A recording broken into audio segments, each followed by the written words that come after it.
Okay, it's 6 o'clock. We will call the Committee of the Whole to order. If I have the clerk please call the roll. Marevka. Here. Jones. Here. March. Here. Parker. Ham. Bowden. Here. Approve the minutes of the April 23rd, 2018 Committee of the Whole meeting. Are there any additions or corrections to those minutes? Now a motion to accept as presented. I will motion it. Second? Second. Motion by trustee Marevka, seconded by trustee Jones. Marevka. Yes. Jones. Yep. March. Yes. And Bowden. Yes. And President Cross. Yes. Any public comment? And we'll move on to item 5. We have Judy Ogala from the Will County Board here tonight to talk to us about solar energy. Thanks for having me. Thanks for coming. I wanted to just pass out a couple of things to you guys. But I came tonight because I wanted everyone, I'm going to all the towns and the townships in my district to let everyone know what's going on with solar farms at the county. We finally have got to the point where we've got 4 solar farms approved and we're moving forward. So I'm just going to pass a couple of things for you guys to look at, and then I've got a little presentation for you guys just to talk about. So, got one of these, I think, for everybody. I'll just pick some.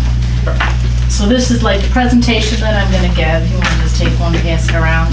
And then the next is a letter that we get from, as a county board member, we get this letter. Do I have to talk? No, you can stay. I mean, All right. As a county board member, we get these letters to tell us of a new solar farm that's coming up, and Community Power is one of them. They kind of give a really good little description here of what it would look like. You might be interested in that. So you might want to just look independently. Then I have a little bit of information from ComEd to just browse through if you want any more. And then this is a PDF that Kankakee County put together. I included it because it gives a really good description of what the solar farm consists of and things like that. We don't have anything like that at the county. I've been asking them to put something together, but so far land use has been not doing that. So back last fall, we had a company called Cypress Creek come forward and want to put a solar farm in Creek Township. And so at the time, we didn't know a lot about it. It was just new. And so we went ahead and talked with them and everything. We made these agreements about what they should do and things like that. And we approved it. And then we didn't hear from anybody until earlier this year. And at that point, I'm also on governmental affairs for the Will County Farm Bureau. And I attended a session down in Springfield at the annual conference, and I took a breakout session called Farming with Solar Farms, Transmission Lines, Pipelines, Wind. And I was like, oh, we have to table this because we're not ready at the county to go ahead and prove. We didn't have enough stuff in place. So what this little process gives you here is it's a little background on the solar process.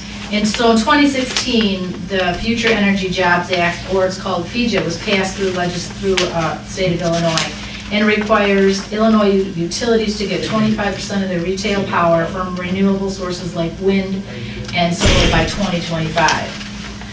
In your packet, I included a website, which is the state's website on Future Energy Jobs Act, and that's really informative. You can look at that and find out a lot more of what they feel the solar farms will provide.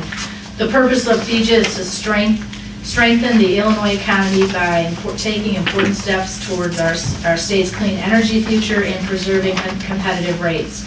Additionally, it is expected to stimulate job creation, enhance Illinois as a leader in clean energy, and preserve our low energy rates for residents and businesses.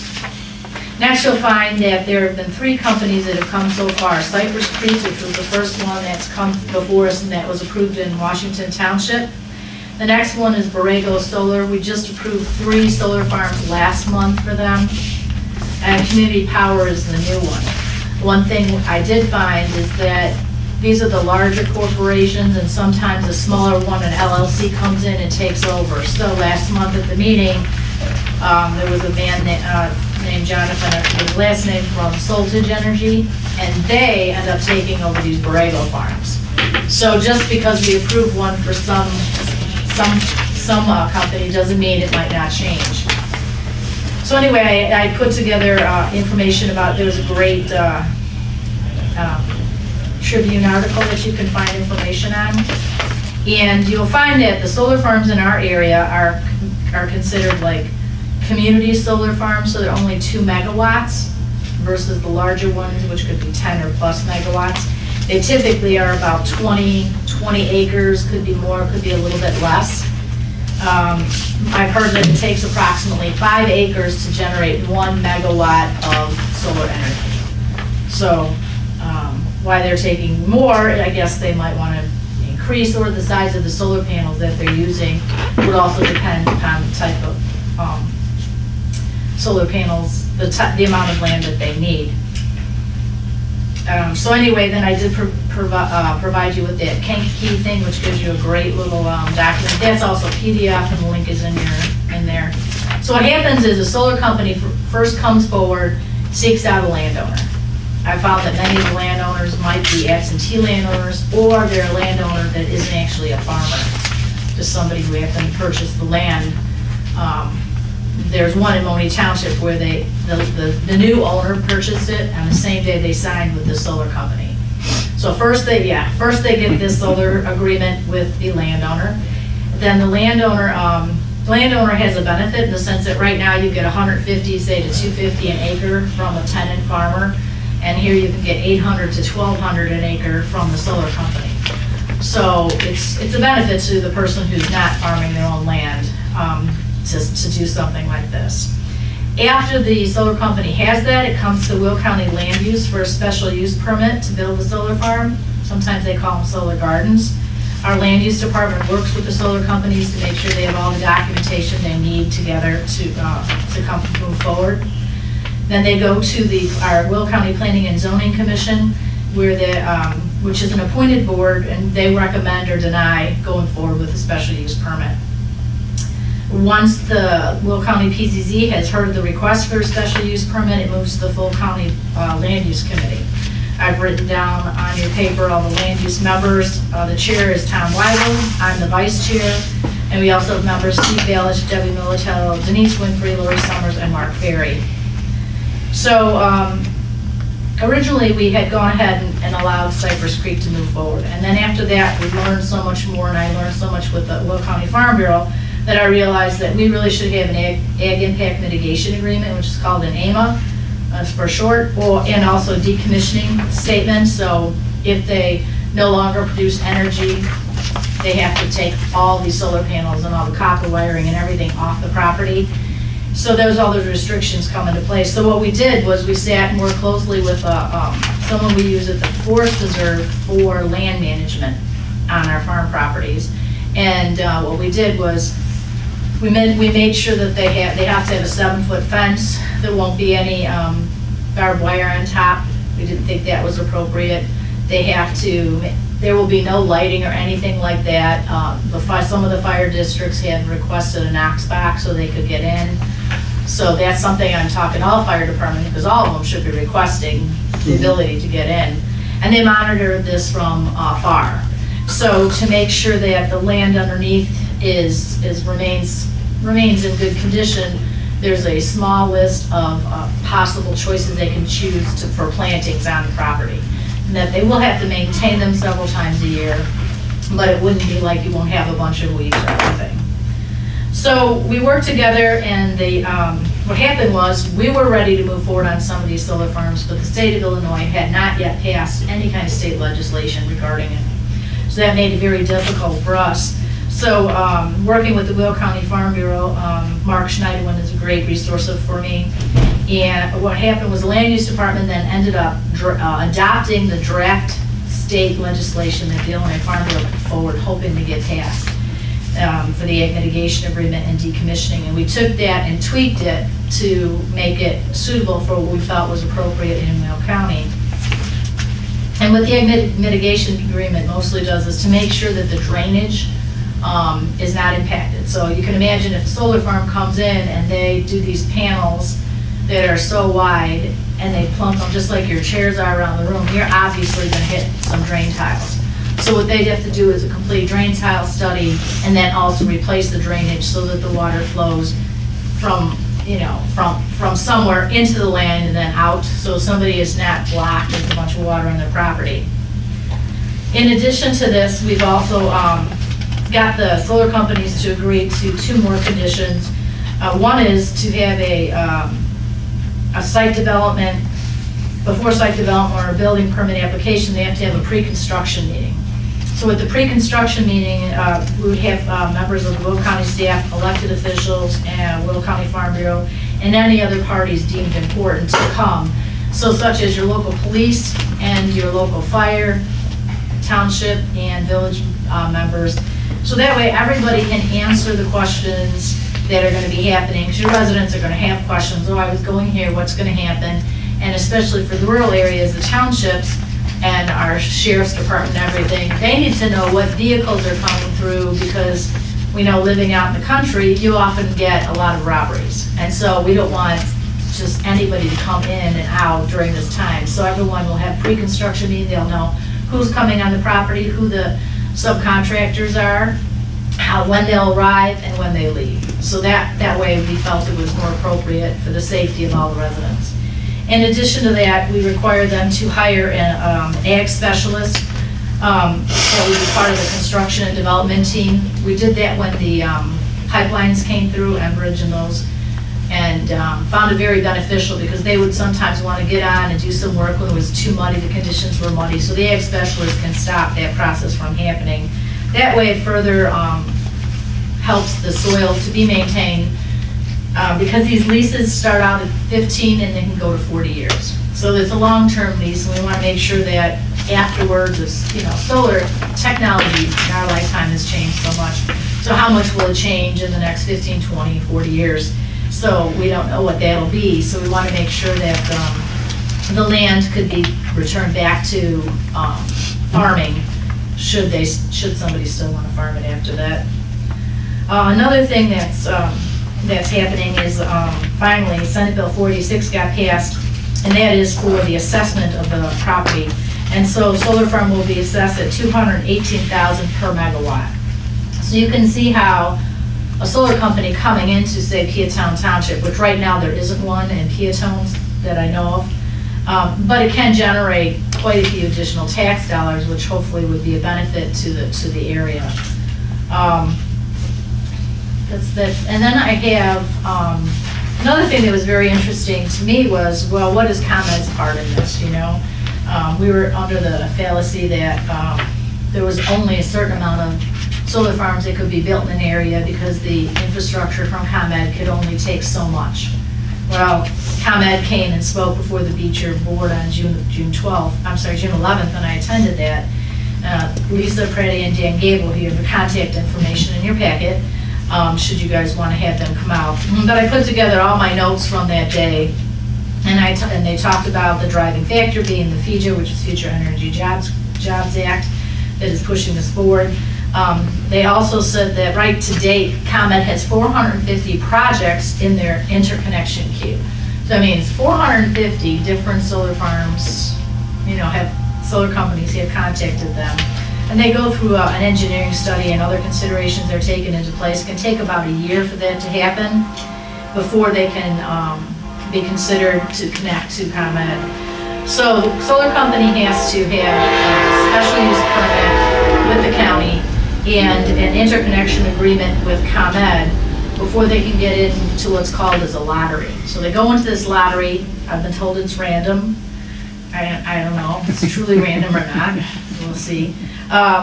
So it doesn't really matter where you are in the line. You might be chosen to get a solar, have your solar company selected versus another one. And the advantage of being one of the first ones to hook in, these companies like to cluster around what ComEd has is called as a 34 kV system, and that's the easiest one to connect to. So if they want to get in that general area, because it's easiest to connect to, so the first couple that might come would be no cost to them to connect in.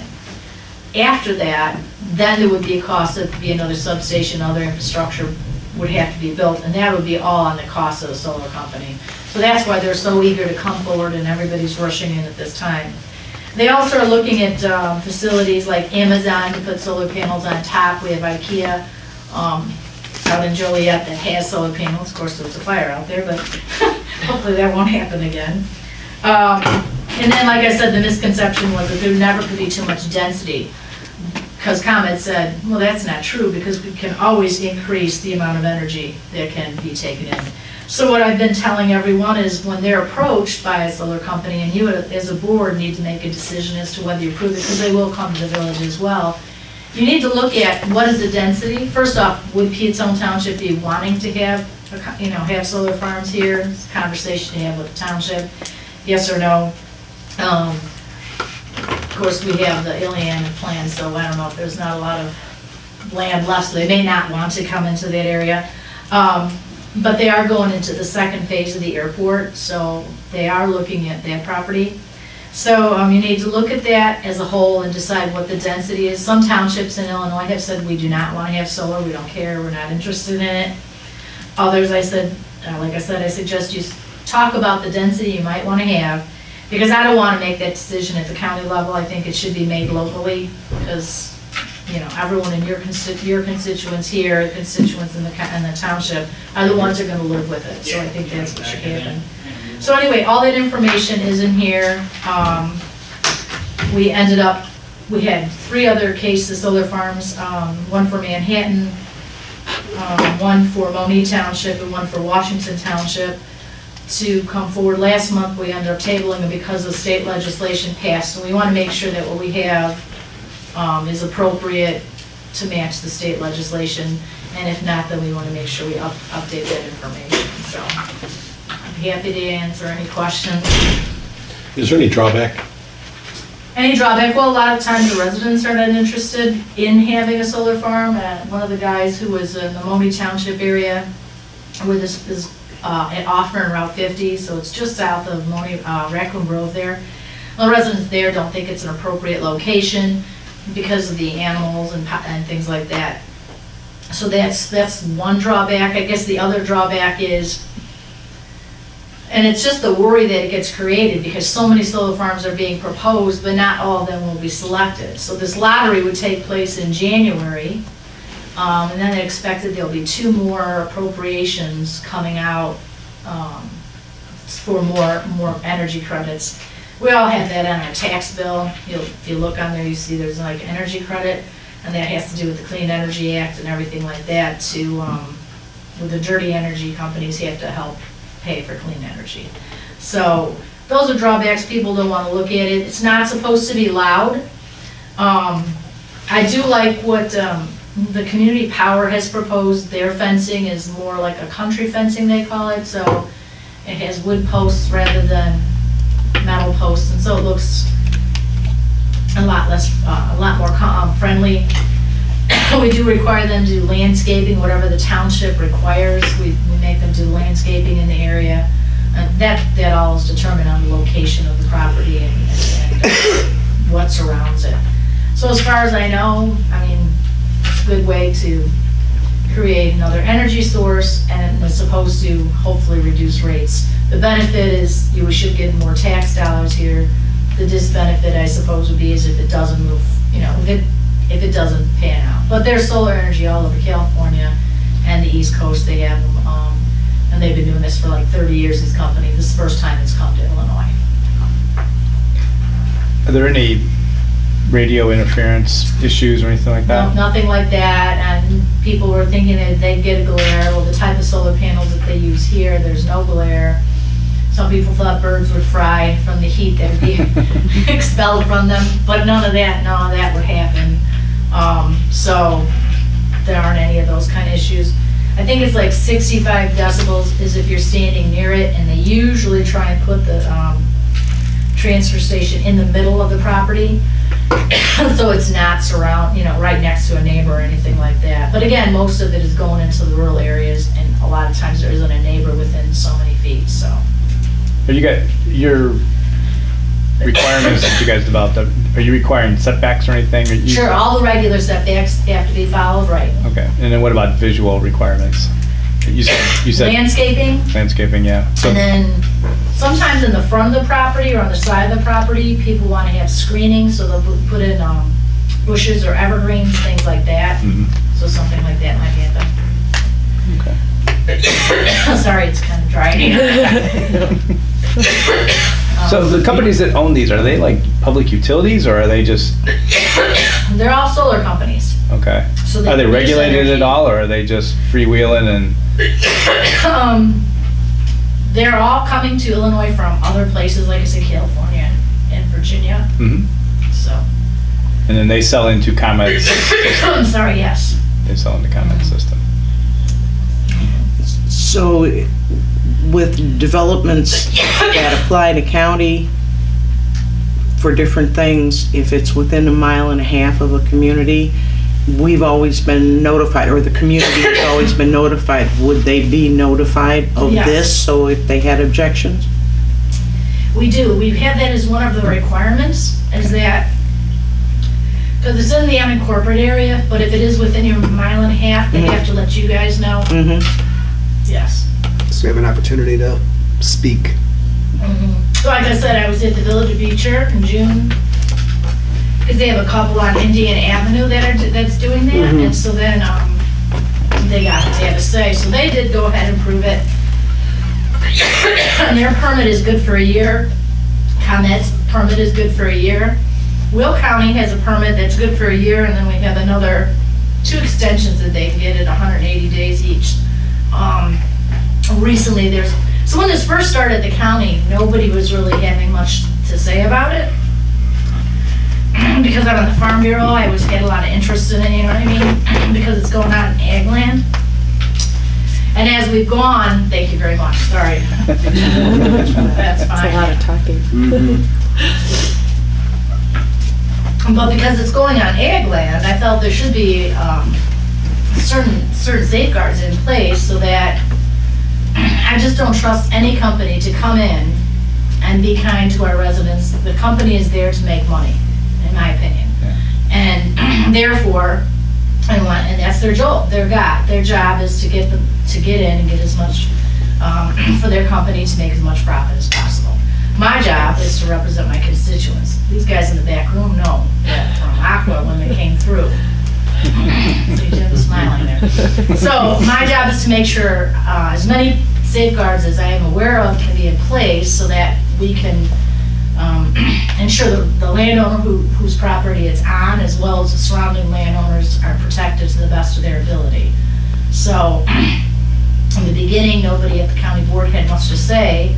And now, as we've progressed, now they've noticed, because we talked about so many things for so long, now we've progressed with it, and they kind of get it. And so one thing I was saying all along is, well, what happens if a company goes belly up and the landowner is, out of state living in Arizona, and he's 96, and he just doesn't even want to even be bothered with it, or there isn't anyone there to take care of his stuff. That's possible. Maybe not happen, but possible. So my question was, well then, what happens is when property owners don't pay their taxes, we end up with the property of the county. So I'm like, what happens then when we get this solar farm come to us at the county, and now we're stuck with making sure it gets decommissioned, and we don't have a bond? Well, that's one of the pieces of legislation the state passed as a requirement of the state AMA, which we didn't have in our document. Because I had said it a bunch of times, but I wasn't getting any support from the full board to put that in. So now that is an issue. That's why we tabled the last 3 to go ahead and make those changes so that we have the most robust we can. And as far as I know, like Kankakee County, from what I've heard, is nobody is sure that they have like a decommissioning plan in place. Sometimes they say, oh, we'll make so much money from the solar farm that if we have to decommission it, well, whatever. And there's money in the salvage value of all the components. But how quickly does that salvage value go away when you have to pay somebody to take it out? And especially if you are not the landowner and you aren't a municipality or a government, some government agency, you have to pay a prevailing wage, and you're paying a higher rate than somebody who's a private landowner would have to pay. So just want to make sure that that did happen, and so luckily they did get that passed at the state, so we're looking at making those changes to our stuff before we go forward. So I'm just going around to all the townships, so whoever I call, and their next meeting is where I'm going. So like Peotone Township. I haven't been there. The supervisors wasn't available, so I'll be going out that way. So everyone should have most of the information. And my first one was Village of Monee, and I hadn't met with ComEd yet, so they didn't have that. So I still have to update them on that type of information. So You said that there were going to be extra tax dollars generated by these farms. If they're outside the village limits, then the village wouldn't see any benefit from that, would they? well, it's in the township, so I'm not really sure exactly how that works out, but the benefit would come in that your school district, your library district, your fire district, all of which we pay for, they would see that increased value. So in a way, yes, you do. Right, it's not a direct impact to our taxes. Correct. It's But not direct. the residents of the village would benefit through. And I guess you would just see a little uptick for restaurant use when Sure. the guys were working, because it would take, I think, about 3 months to put the solar farm in place, so. And I have asked Rhonda Novak to put together a white paper on the impact with the assessment, so she's working on that. That's why I just have a little blurb on your document that I passed out about that, because I'm gonna let her answer that. She has got so many great white papers explaining everything. I asked her to do that. She said she's gonna do that. As soon as that becomes available, I'll make sure that you guys get a copy of it. So, okay? So generally, the county has a favorable opinion of these as long as they conform to all of the requirements? So it's mixed, you know, some county board members think it's a good thing, some don't because it's a subsidized thing. A lot of things are subsidized, you know, your ethanol is subsidized, things like that, so. I think they do, I think everybody does, and we've passed them all, we haven't had anyone who had voted no on it, so. So the only reason that it's viable is because the government is subsidizing this quite a bit, right? Correct. I mean, because it's not that sunny here. Right, it's not. I mean, you And can see these things. that's what we say, the solar companies argue and say, oh, you'd be surprised, there's so much sun here, and we live here, so we know. But yes, it's because of that act that got passed. So they would have to, is there a certain dollar amount per acre or per megawatt, megawatt of, you know, the solar farming that they would have to put up in case they go belly up and you have to decommission it? So we have a complete document, and I can send a link to Steve on that. They put up a bond right now with the landowner for decommissioning. So Borrego put together a very nice document, I felt, that said, they broke down each individual thing that they would have to do, say that it would take this much time to take out so many poles at such and such, the salvage value at this point is this much, and came up with it, so like the cost of a 2 megawatt facility would be approximately $180,000. So how much is the scrap on that? We can't really know. Right now, there aren't any recycling centers in Illinois because we don't have solar in Illinois. They say they'll obviously come, but like Minnesota might be the closest for recycling, but nothing's built, so you're not going to be recycling at this time. So, and then like I said, signing up right now, they get these energy credits. It's a big incentive for them, and they're really eager to come forward. The ones that will have to pay more are the ones that are later in line, you know, connecting to that system, because they have to upgrade it, so. I mean, I just hope that you keep pushing for, you know, the what-if scenario if these companies go belly up or if the government stops subsidizing and it's no longer profitable, that you just don't want to see these things rusting and falling over. Right. And creating more of a blight than they already will be on the landscape. I mean, I'm just surprised that they're so interested in covering up our soil here that's, you know, some of the most productive farmland in the world.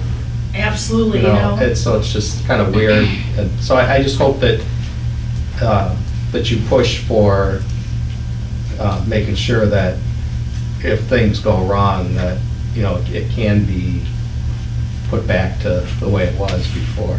Well, we have, and that is part of that ag mitigation agreement. as well as the new legislation passed by the state. So that will all be taken care of as far as I know. And like I said, working with Mark Schneider and Farm. Need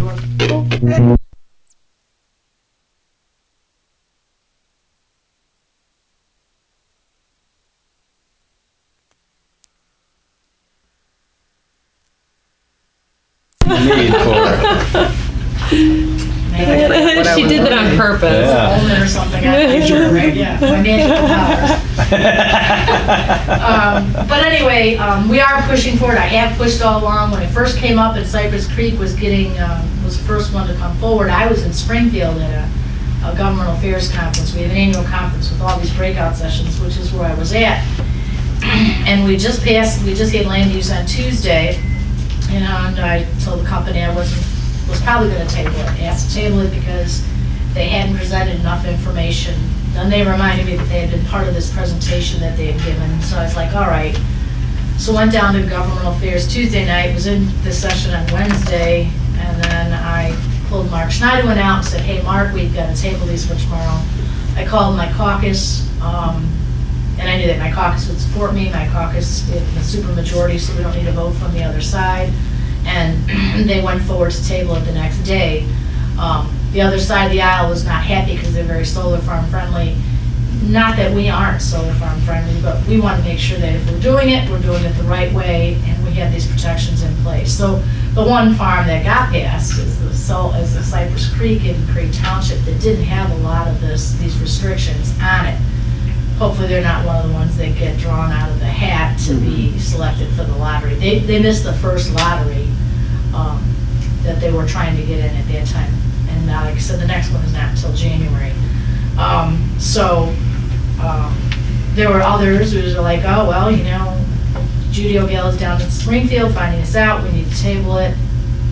And there was some controversy back and forth. But my caucus stood with me, we tabled it, and then we were able to make sure that everything was in place that we felt was necessary, and that we're aware of it this time. So sometimes it's a lot of, you know, fighting back and forth to make sure things happen right. Some people may not like it, but as long as it happens right, then that's what I think is the most important thing. So, okay. Thank you, All right. Judy. Appreciate it very much. Appreciate your time. That stuff later and after the meeting. Okay. Thank you. Are you okay if we post this on our website? If we have Jim Bellata and Craig Blanchett here from Aqua to give us an update. So I'm Jim Bellata from Aqua with Craig Blanchett. Our privilege is just give you the monthly update. So good things were passed by the SEC. I think we know that, right? May 31st was the last day before the extension or the System Viability Act or appraisal fair market value legislation actually expired the next day. So because of when we filed, it took the full 11 months. And the Attorney General actually intervened in the case. I think you guys knew about that. It was all over our bigger rate case. There really wasn't anything specific with Peotone, but I kind of dragged it out a little bit farther.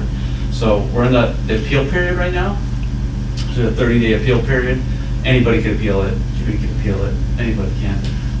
And that'll expire at the end of the month. So the plan always was to let that expire. We're hoping to have this done a month prior, and then we kind of close right in your billing cycle. So we're missed that billing cycle a little bit, but we can talk through that and how to get through it for the transition.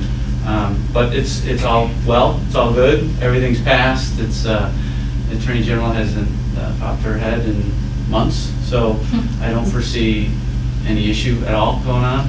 We'll probably be in the news a little bit tonight over since the System Viability Act did expire June 1st, we were actively seeking its extension.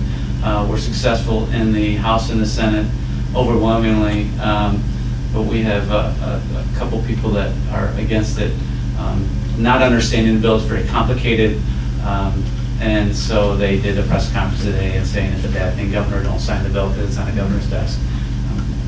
Don't talk about the $100 million that's invested in the state for acquisitions and capital expenditures, but you guys have a better understanding of that because you've gone through it. It's just politics. It's kind of the way it is. So, but it's all going well. Been working with Marcy and Stacy On the building switchover and in the transition, and we also have access, thank you to your staff, working with Locus, which is it's your software company that actually kind of does a backbone for the building. So the transition is key, right? You want to make sure that it's very smooth and the building goes on, and if it takes a little bit extra time to get it done, I think we want to make sure that that is a smooth process, because none of us look good if that doesn't go smooth. So we're working on it. The timing didn't work out like we wanted to.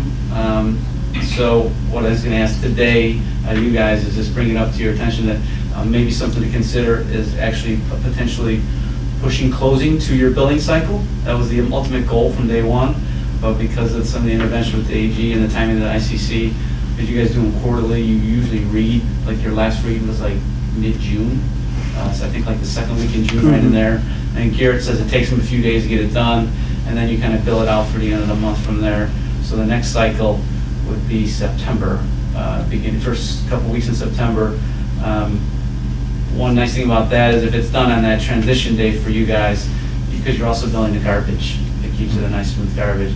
We're open to it if, you know, in the contract it says we'll close 60 days after the ICC approval, which would be at the end of July, and we're more than willing and able to do it. And I'm sure we could get it done through with the village and get the information, and it's starting to come in on a steady stream now. So just something to consider, that maybe it's to be the smoothest on the billing for you guys to consider if we did it on that September. We're fine either way. We're going to make it happen either way. Just something to consider. I know the mayor and I talked about it briefly. He wanted me to kind of bring this up to you guys if you have any questions about it. Staff's been doing great as much as they can, and information that's available. So it's just some of the.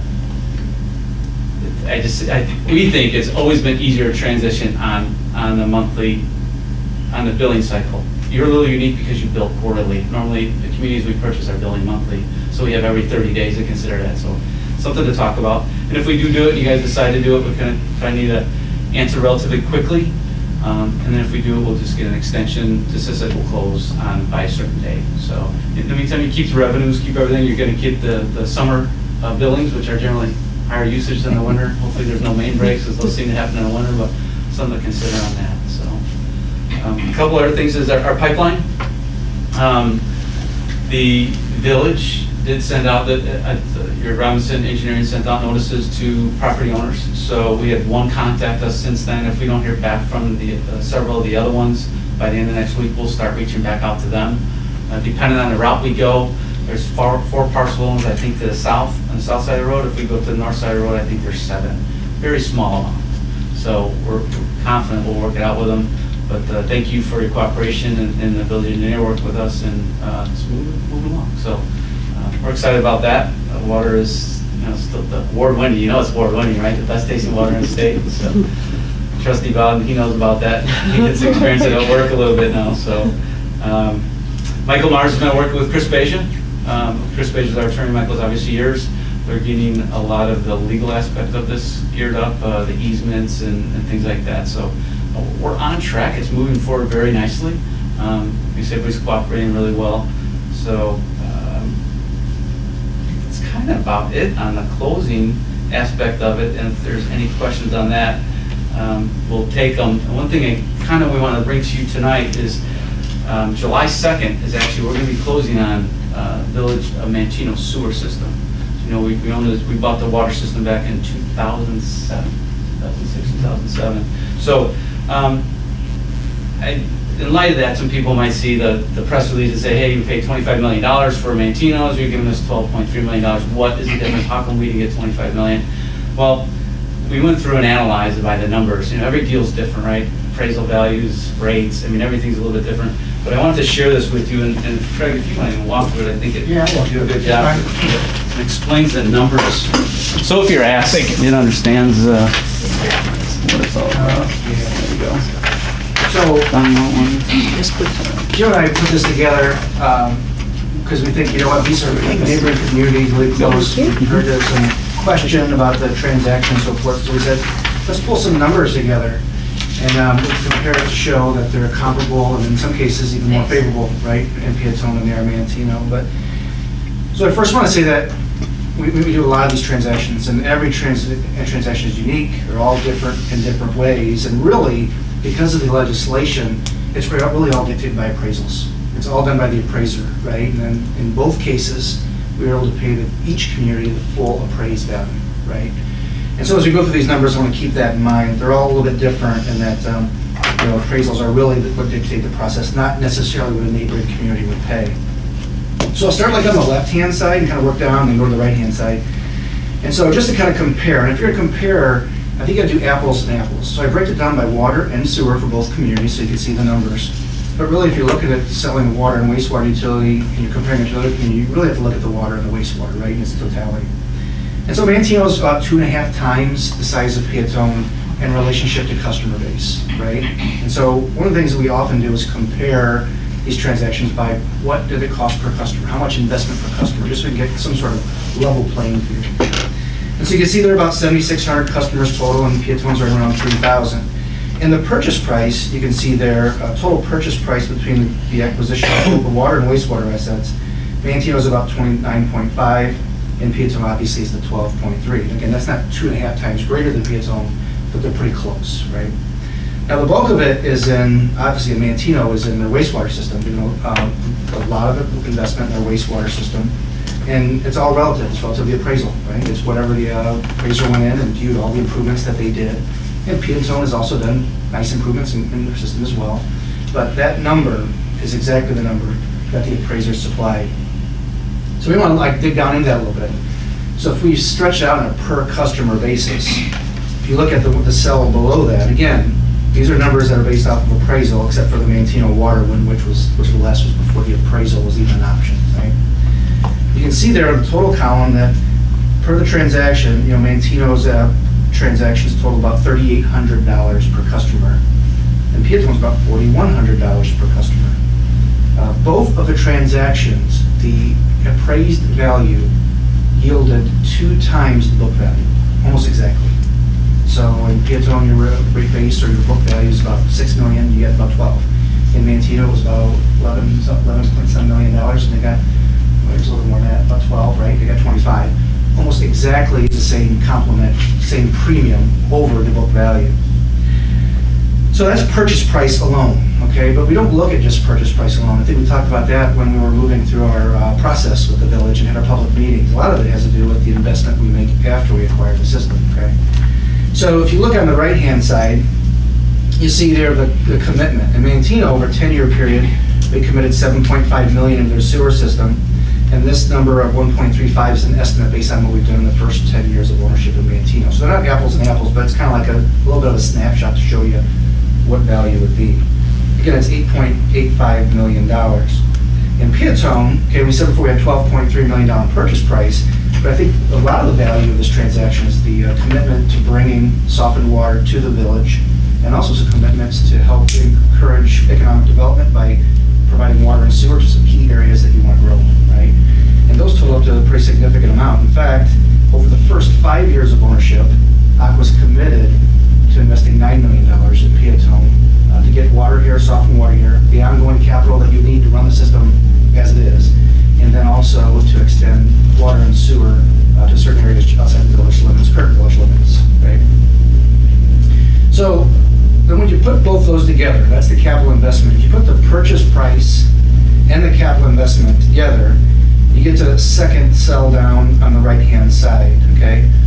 And the Manteno total value of transactions is about $38 million, and Peotone is at 21. Again, it's not even 2 times. We're at 2.5 times the customer base, but we're not even at 2 times the value of the transaction.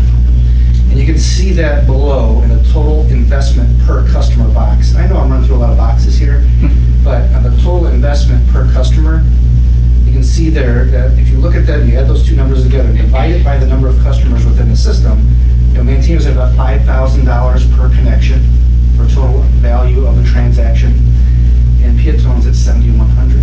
Okay, so more than 2 times, or I'm sorry, more than $2,000 per customer in the value of this transaction.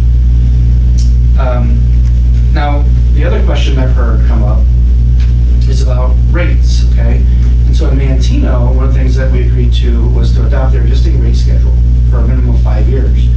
Now, the commission actually knocked us down a little bit on that, actually dropped it down a little bit. Just as in this case here, we agreed to hold Peotone's rates until 2020, and the commission actually knocked that down a little bit too. Okay, so a Peotone customer, once we take possession, will actually pay slightly less than they are paying today at the village rates. Until 2020, when they go to the full statewide rate. So let's take a look at these bottom two boxes on the right-hand side, and you can see the current monthly water bill. And this is for 5,000 gallons. And I know we did our public presentation, we used 4,200, which I think is more like the consumption that we have here in Peotone. But really, selfishly, for ease of myself, in the ICC order, if you look it up, everything's by 5,000 gallons. So I just took the numbers from the ICC order. So if you look at Manteno, their average bill today is about $64.08 for water under aqua ownership. And their bill today is at $68.55 for 5,000 gallons for a sewer user, right? And that's Manteno's rate, that's not even ours yet, right? So in Peotone, you're about $21.89 for water and $21.89 for sewer. So the total difference is that the Manteno sewer rate compared to the Peotone sewer rate, they're paying about 3 times more already under village ownership than what Peotone residents are. And in fact, the Manteno sewer customer, not including water, is paying about 1.5 times more than the entire Peotone bill, water and sewer combined, right? And I only bring that up to say that that's a big factor in us being able to try to work with the commission to hold rates or to freeze rates. And then even in this case, they didn't allow us to hold or freeze their rate. They actually dropped it a little bit. But you can see there when you have that, you have some flexibility to do that. When the rates are significantly lower, well, it limits our ability to have a lot of, to be able to do that. So having said that, if you look at the 2020 rates below that, the box below it, you can see in 2020, Manteno and Peotone paying the exact same water bill, exact same rate tariff, everything exactly the same. We did make an agreement with Manteno to try to honor their rate structure as much as we could for the first 5 years. Again, the commission changed that slightly to drop it a little bit, but their bill still will be, under our rate plan that the commission approved, is $69.39 on January 1st of 2020. This results in a total bill of $133.47. Your rates at full consolidated statewide rates with our tariffs would be $68.47 for a total of $132.55. So while Manteno did get a 5-year rate plan that's similar to what they're charging today, their rates today are already more than what we'd be charging other customers in service territories we work in, right? And so that's why the commission dropped it slightly, was because they said, well, they should pay more than what other customers are paying within your service territory. So I wanted to provide that because I think Manteno's, I believe we're giving good value for the transaction. I believe we're doing that in Peotone as well. And I like to be able to compare them apples to apples, and then you look at them and say, this is what we agreed to there, this is what we agreed to here. And I think both give the communities what they were looking for. Manteno was looking for an upfront purchase price, and their appraisals did that. They provided that. I think you were also looking for a value and appraisal, and you got that, plus also some capital for future economic development, other needs that the community has. And I think we did that too. So we're happy to provide that. If you have any questions, I'm happy to answer them. I think they're, they're very comparable in terms of you start breaking them down on a statistical basis. Any questions, anybody?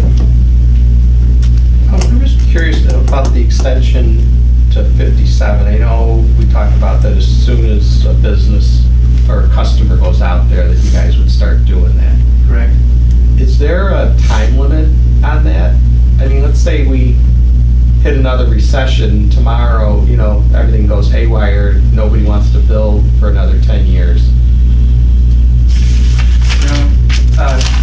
Our agreement doesn't have an expiration. Our ownership of the system doesn't either. So if it'd be 10 years, it'd be 10 years. Tomorrow somebody comes and wants to put a gas station across there, then we're bound. So that's kind of like, the way we look at it is if somebody comes around, they get a gas station, well, I guess we're spending $4.5 million to run a pipe across there. Right. That's now if it's 10, then I guess we hold our money a little bit longer. Right. And that's kind of the pros and the cons of that, but that's the limit of it.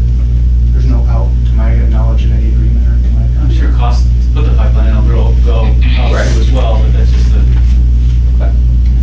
Are we waiting for a business to be put out there first before we start putting water out there? That was the agreement. Yes. Okay. Yeah, just like I think the trigger's preliminary plat, possibly, right? Yes. And so our comment was, is just to your point, well, if it ends up being 5 years or something, hopefully it comes tomorrow, right? But if it doesn't, it's 5 years, well, why would we spend the money to invest in utility out there that can start to deteriorate day one?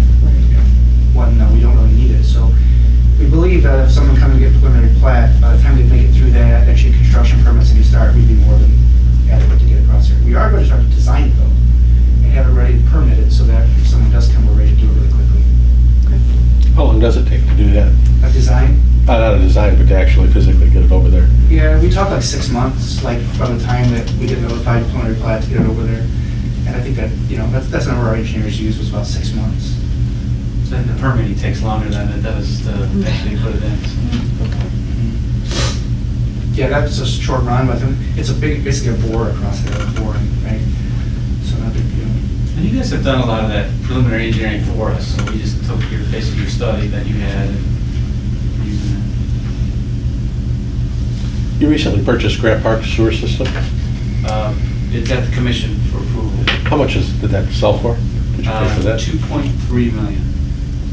And do those ratios work out pretty much the same as Grant Park to Peotone, as Peotone to Mantino, as far as cost per customer and all that kind of stuff? Actually, Grant Park's a little bit more, surprising, right? So we go to Grant Park, we have a meeting, and because of the way their appraisals worked out, they actually have a little bit higher ratio. The premium's a little bit higher. They almost got a tenfold on the, because their original cost of their rate base or their asset value was like $230,000, but it appraised out at $2.3 million. They did very, very well. Yeah, sometimes it's misleading, right? So the calculation can be replacement cost less depreciation. Sometimes, in this case, because of the Viability Act, sometimes people are rewarded maybe for not doing as much investment as they should, right? If your appraisal is very close to the purchase price or the legislation, that means that you've pretty much kept up with things. And so it slips a little bit, well, that's when the premiums come. And everybody has that. Peotone, Mantino number are unique. But it slips a little bit further, there is an opportunity there for them to get an enhanced premium. And it's one of the things that encourages, and one of the things they wanted with this bill was to encourage folks that have had trouble keeping up with investment, keeping the pace of investment, encouraging them to work with a large utility like us. So, without saying too much, I think it's good for them. Nice way to put it. It's good for them. Any other questions? Does anybody have any feelings, as far as the closing or, holding off closer to that September date? Cycle? Because, right now I think we're going to be looking at the earliest middle of July, and just talking with Craig and Jim on their end, it's going to make it, a lot more difficult to figure out how to do that. And on our end, with the garbage too, I think it would be cleaner, if we could do it more at the quarter. That's what I was thinking. Would it cost more? Like, would they be charging from The rates are going to be the same. August? Okay. Yeah, the rates for the resident is the same, whether we're billing or they're billing. Okay. It's just a matter of I think it would just timing. be the good start, because then everybody would know from this That's my point. only concern is that, when we close on it, that's when you transfer $12.3 million, right? So, interest on $12.3 million for 2 months isn't nothing. No, true. So. We thought of it too, Trustee, when I talked about this, is like, because really administratively is like, is the building ready for this? I don't know. There's also, you guys are in your peak revenue seasons, the hot weather, so it could probably offset some of that. I'm not sure what some of the. We're fine. We can make this work by the end of July. Right. It's just. We're really talking about a 2-month difference, aren't we? Yeah, because usually August you and guys do September? like it'll probably be like mid-September. Once that, so the idea is to do a clean cut. You do the bill, do the reads, and then those reads that you take are our start reads. So it's a clean cut right there.